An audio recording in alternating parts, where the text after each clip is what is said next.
comprehension is going on. Fourth paragraph was over. Now we turn our fifth number paragraph. So fifth number paragraph is read the given passage and choose the correct alternative. So like that is our fifth paragraph. So first we read all the paragraph and second time we spot some unknown words and get to know their meanings.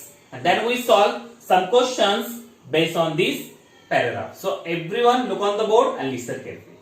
So paragraph is a peach plant has peaches at the end of its leaves.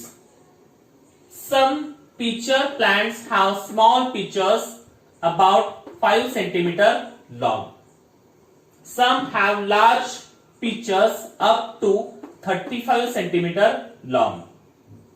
The pitcher is like a jug with a lid.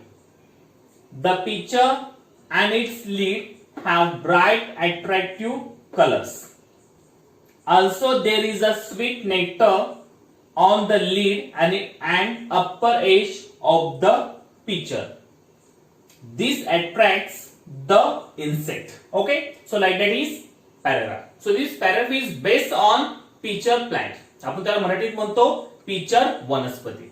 एक अशी एक वनस्पती आहे की ते जिवंत कीटकांना खात असते या गिळून टाकत असते. Okay, so first a pitcher plant has pictures at the end of its leaves. So here is a paragraph is based on pitcher plant.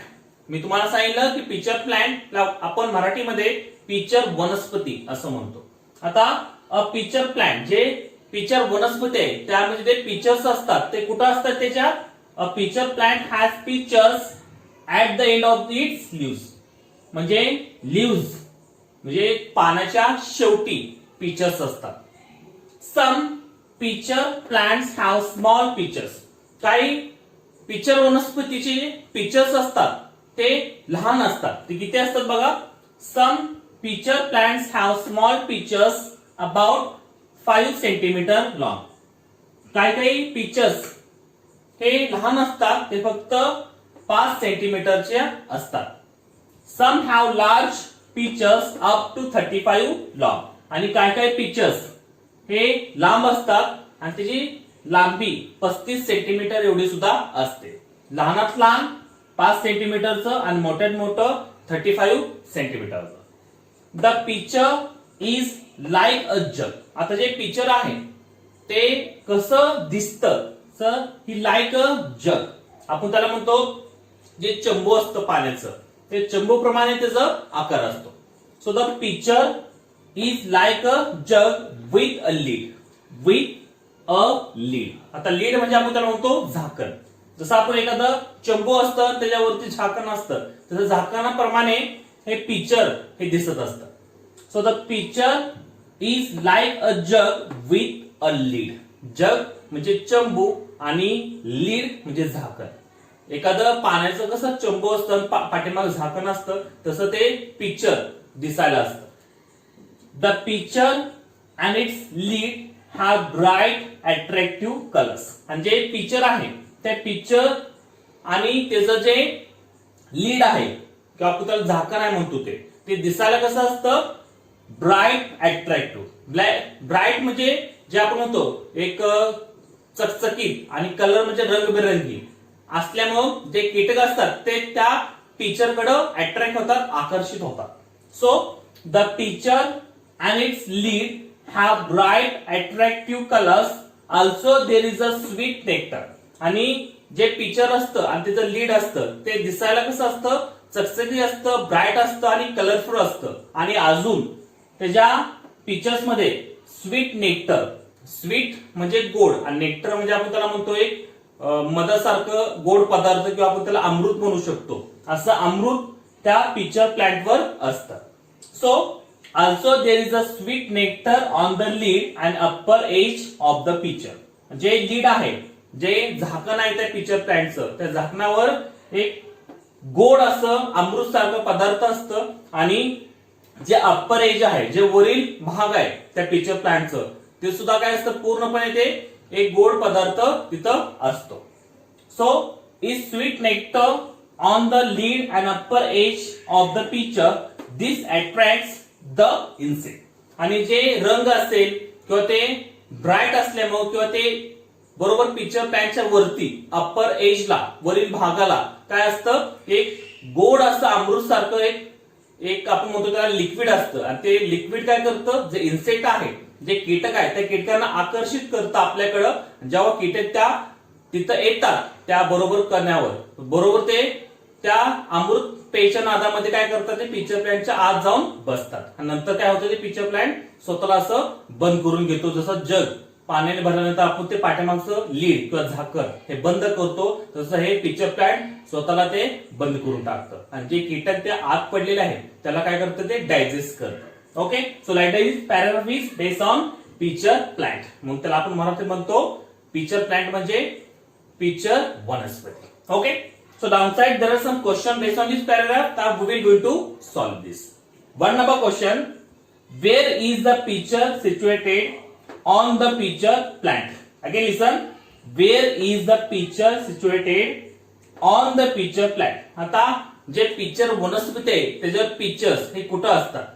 So one number on the flower, second number on the state,